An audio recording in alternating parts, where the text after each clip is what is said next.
Welcome, one and all, to the K.O.E Nation for another 5 Bourbons You Need video here at the K.O.E Nation. I am your King of Extreme, Bill K.O.E, the Lord of the Scottish Highlands, the Prince and Potentate of the political parlance, and also the Baron of Bourbon himself, here to give you another 5 Bourbons video. But I know what a lot of you are thinking, but Phil, you have already graced and blessed YouTube with a 5 Bourbons video. How could you possibly do this again? Well, it's quite simple. You see, I am going to hand it over to my indomitable broadcast partner, the one, the only, Tony G, and he is going to give his 5 Bourbons you need, folks. And this is post Sweet 16 Bourbon Tournament, so there is going to be quite the list. So, folks, while I am your Baron of Bourbon, I figured I would hand it over to the one, the only, Tony G, for his 5 Bourbons. And without further ado, let's get right on over to Tony G. T, take it away. Hey there, this is Tony G, and these are my 5 Bourbons you need.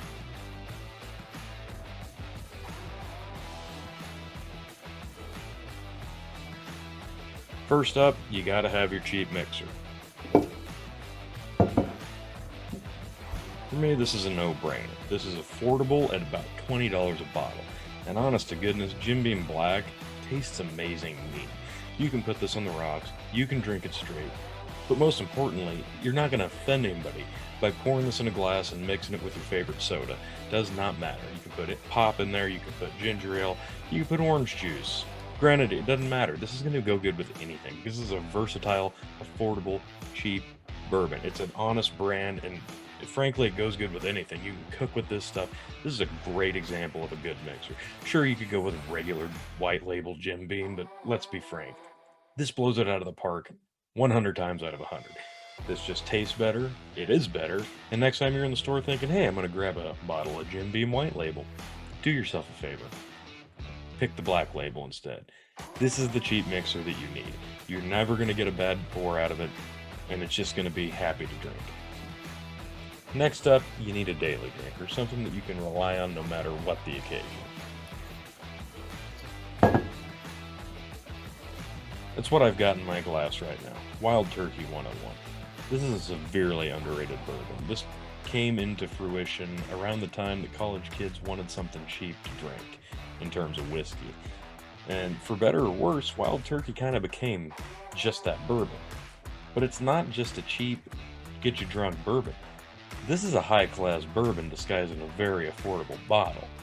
This might not be the most top-shelf name brand out there, but at $20 to $30 a bottle, this is one of the better bourbons you're going to get your hands on. And at 101 proof, you don't need to mix this. You don't need to do anything with this. You can throw an ice ball in there, sure, but you don't need to. This is right where it needs to be in terms of proof, and the flavor is there. It's strong, it gets the point across, but really it's just so delightful to sip on. You don't need a reason to drink this, other than the fact that you appreciate a good tasting bourbon, and that's exactly what Wild Turkey 101 is. A really nice, really affordable, smooth, easy drinking bourbon that represents bourbon in the best way possible. Now you need your Friday night pour, something that you can look forward to after a long work week. Come home, pour yourself a nice dram, light up a stogie if that's your thing. What might that one be for me? Old Forester the Statesman. This is so good to drink. I can't describe to you how impressed I was with this one. We put this one right next to the entire line, the 1910, the 1920, the 1897, and the 1870. And for me, this one just kind of embodies the entire line. This one's just so good through and through. The proof is only 95. If you like yours a little bit higher, I understand if this might not be your first choice after a long work week, but you're going to get everything and more in the flavor profile with this one, folks. This one is top shelf. I love this one. This is something you can actually look forward to. I know that this is a great one to gift to someone who enjoys bourbon. This might not be the first one they think of it. Maybe they've never tried it. This one really kind of shines on its own. aside from the rest of the Old Forester line. So this is one that I really appreciate in terms of a deep profile. This one has characteristics of the 1920 offering, but it's just a little bit smoother, it's just a little bit lighter on ABV, and this is always going to be a very, very nice pour. So after a nice long work week, you don't just need to have something to feel different. You might want a little bit of a reward in terms of what you're drinking, and that's what this packs in its punch. A great flavor profile, an honest brand, and just a great bourbon. How about your impress your guests bourbon? You knew it was coming. It doesn't matter if they respect Blanton's, like Blanton's. Everybody knows Blanton's. And even if they don't like Blanton's, they're lying. They do. If you've got a bottle of Blanton's on your shelf, they're going to take you seriously as a good whiskey drinker. You know your stuff. They see that. They're going to respect it, regardless of what they say. Blanton's is just good. It doesn't matter what you think about their marketing tactics, the beautiful bottle, the little horsey.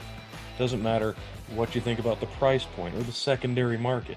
Blanton's is it's just a stellar bourbon, through and through.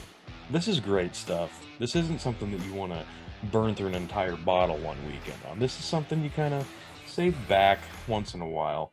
Not an everyday drinker, not a Friday night drinker for me, but something that you might break out when you have a guest over. Somebody who actually appreciates a good whiskey, wants to drink something neat, wants something with a bit of a top shelf feel. This is it for me. Blanton's, it hits it out of the park. It's got a good flavor. It's got a good nose. There's really not much I can say in terms of bad about Blanton's other than the fact that people exploit the demand for bourbon right now. So it is harder to come across year in and year out, depending on what time of the year it is. But if you can get your hands on a bottle of this, do the right thing, grab a bottle of it, and make sure to share it with somebody who appreciates good whiskey. Last, but absolutely not least, your special occasion bourbon.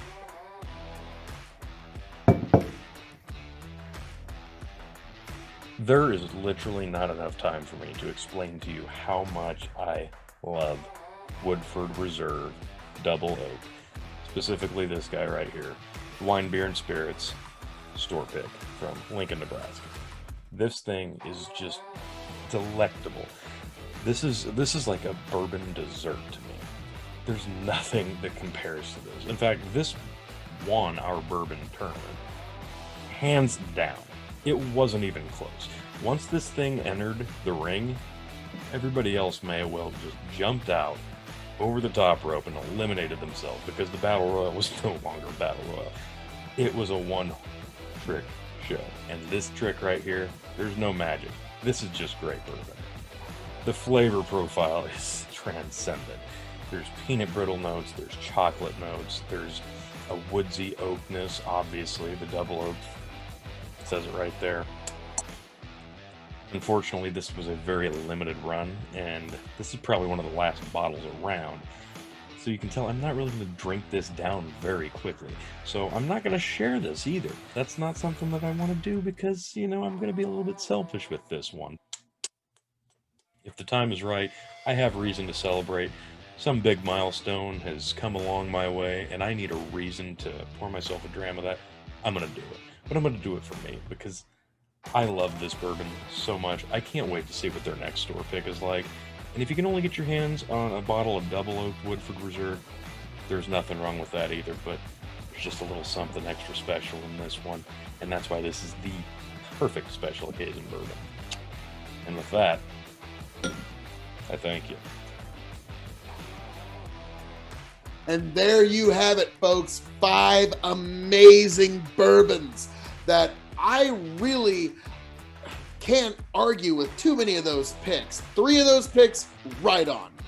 The Jim Beam Black as a cheap mixer, it's kind of the king of value bourbon as far as I'm concerned. The Impress Your Guests with Blanton's, I really cannot object to that. It's an excellent, excellent idea whenever you got to impress those guests. The Special Occasion Woodford Reserve Wine, Beer, and Spirits store pick, I have no objection to that, Tony. That is A+, spot on. The only ones that I would object to is, well, first of all, your Friday night pour, while Old Forester Statesman is incredible, I'm generally going to go for Loop River Distilling Nebraska Straight Bourbon Whiskey, but that's just me. And also for your daily drinker, you went with Wild Turkey 101. Your proof was correct, but I would simply recommend, yep, you knew it was going to show up, Maker's Mark 101 as an excellent daily drinker. But other than that, Tony's list is spot on post-bourbon tournament. So, folks, that was Tony's 5 bourbons you need. But, folks, thank you for being here and joining us. But, folks, you have no doubt seen my 5 bourbons you need, the 5 scotches you need, the 5 scotches ADHD whiskey edition. I've also got the 5 ryes you need, the 5 grain whiskeys you need, and there is another 5 whiskeys coming down the pike, folks. You know it's the right thing. You know we need to do it. So keep your eyes right here on this space. But as I'm known to say around here, all that being said, thank you for joining us here on the 5 Bourbons You Need Tony G edition. Thank you for being here. Thank you for joining us. I hope to see every last one of you back here, happy, healthy, much the wiser. I pray for it, folks, and I hope you do too. God bless. Godspeed. Thank you for being here. Thank you for joining us. Join us on K.O.E Nation on YouTube and Twitch. You can find Tony over at the Revolutionary Wrestling Podcast on YouTube and Spotify, and you can find him at Tony the Rod on TikTok, folks. But, folks, thank you for being here. And with all that being said, the video's so nice I had to outro it twice. I'll catch you on the flip side.